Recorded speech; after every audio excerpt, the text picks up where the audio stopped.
देखो क्वेश्चन क्या है, निम्नलिखित कथनों में से सत्य क्या है। ठीक है, पहला ऑप्शन है फ़ारेनहाइट और केल्विन मापांक 554 इकाई पर समान है। ठीक है, पहली बात तो हमें रिलेशन पता होना चाहिए तीनों चीज़ों में। कौन कौन सी? सेल्सियस टेम्परेचर, केल्विन टेम्परेचर और फ़ारेनहाइट में। तो तीनों में रिलेशन ये होता है। देखो, Celsius temperature -0 equal to A/100, ठीक है, बराबर केल्विन टेम्परेचर -273/100 फिर इक्वल टू और फ़ारेनहाइट टेम्परेचर -32/180। ठीक है, इन्हें सॉल्व करके और छोटे छोटे रिलेशन निकालते हैं ना। अब देखो क्या बोल रहा है, फ़ारेनहाइट और केल्विन की बात करना है, मतलब केल्विन का सी, इन दोनों के बीच में बात करना है कि ये 154 पे कैसे हैं, समान। तो अपन एक काम कर रहे हैं, दोनों टेम्परेचर को क्या मान लेते हैं, माना टी के और जो टी एफ है, मतलब केल्विन टेम्परेचर फ़ारेनहाइट टेम्परेचर क्या मान लिया अपन, एक्स। पुट करना है अपन वैल्यू, क्या हो जाएगा यहाँ पे X minus 273/100 equal to X minus 32/180।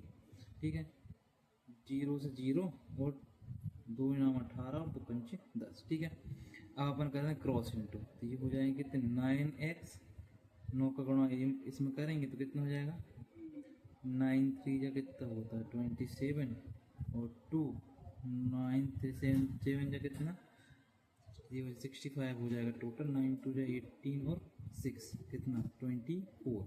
5 का मल्टीप्लाई करें तो 5x और ये कितना हो जाएगा 160।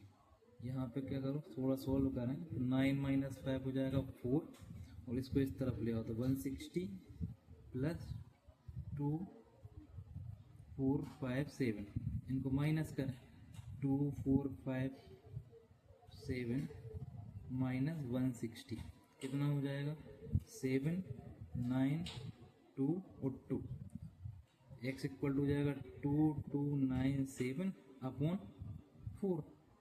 डिवाइड करेंगे तो ये हो जाएगा 4 5 जा 20 और 4 7 जा 28 और बचा एक 4 4 जा 16। तो अपना आंसर कितना आ रहा है 574। और ऑप्शन भी ये बोल रहा है कि 574 पे दोनों इक्वल है, मतलब पहला ऑप्शन तो क्या है, सही है। देखो सेकेंड ऑप्शन क्या कह रहा है कि फ़ारेनहाइट मापांक पर 25 डिग्री तापांतर सेल्सियस मापांक पर 45 होता है। तो एक दोनों में रिलेशन होता है, फ़ारेनहाइट सेल्सियस में और फ़ारेनहाइट में डिफरेंस और सेल्सियस तापमान में डिफरेंस होता है। फ़ारेनहाइट में डिफरेंस इक्वल टू 9/5 सेल्सियस पे हमारा डिफरेंस। ठीक है, अब इसको अपन करेंगे तो फ़ारेनहाइट का कितना दिया है 25 और 9/5 हमें सेल्सियस फाइंड कर लेंगे तो ये हो जाएगा सेल्सियस, इसका मल्टीप्लाई करेंगे 125/9 हो जाएगा। 9 से अपन डिवाइड करेंगे तो 9 बन जाए 9 बचा 3 9 3 जा है ना, तो ये 13 पॉइंट कुछ समथिंग आएगा। ठीक है, इसका मतलब ये है कि ये जो है 13 45 के इक्वल नहीं है, और अगर इक्वल नहीं है इसका मतलब ये है कि दोनों का डिफरेंस जो बोल रहे हैं ऑप्शन में 25 फ़ारेनहाइट डिग्री सेल्सियस का 45 होता है, ये कैसा हो जाएगा, रॉन्ग हो जाएगा। ठीक है, सी ऑप्शन ये कह रहा है कि 90 डिग्री सेल्सियस पर जल 202 डिग्री फ़ारेनहाइट के जल से शीतल होता है।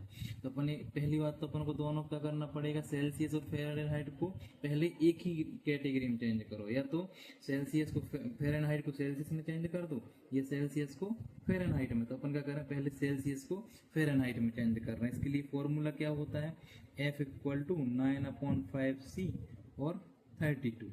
अपन एफ की सी की जगह पे कितना रखना है 90, तो 9/5 सी की जगह कितना जाएगा 90 और प्लस 32, इसको डिवाइड करेंगे ये 18 हो जाएगा वहाँ, और ये हो जाएगा 162 प्लस 32, इसको ऐड करेंगे कितना आ जाएगा 2 4 6 प्लस 3 कितना हो जाएगा 9 और कितना हो जाएगा ये 1, तो 194 आ गया। फ़ारेनहाइट, है ना। हमें पता है कि जो 194 है वो लेस देन होता है 205 से 202 से। इसका मतलब ये है, अब जो 194 जो आया है हमने सॉल्व किया है कितना, 9 डिग्री सेल्सियस को सॉल्व किया है। इसका मतलब ये ऑप्शन सही बोल रहा है कि जो 9 डिग्री सेल्सियस जल है 202 फ़ारेनहाइट से कैसा है, ठंडा है, शीतल है। ठीक है, इसका मतलब ये है कि हमारा सी ऑप्शन करेक्ट है और ए ऑप्शन करेक्ट है। मतलब दो ऑप्शन तो करेक्ट हो गया। अब अपन तीसरे ऑप्शन पे और चलते हैं, डी ऑप्शन पे, जो कि कह रहा है 0 डिग्री फ़ारेनहाइट -32 डिग्री सेल्सियस के इंगित है, मतलब बराबर है।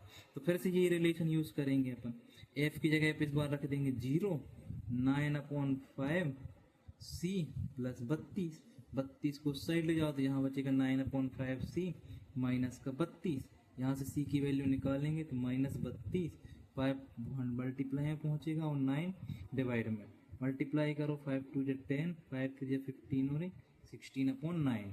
सॉल्व करें इसको, 9 बन जा 9 बचा 7, तो ये हो जाएगा 17 के समथिंग, जो कि हमें पता है कि 17 इज नॉट इक्वल टू 32। मतलब जो ऑप्शन नंबर डी है वो भी क्या है, रॉन्ग है। इस प्रकार हमारे दो ऑप्शन सही निकल के आ गए हैं, ए ऑप्शन और सी ऑप्शन। ठीक है।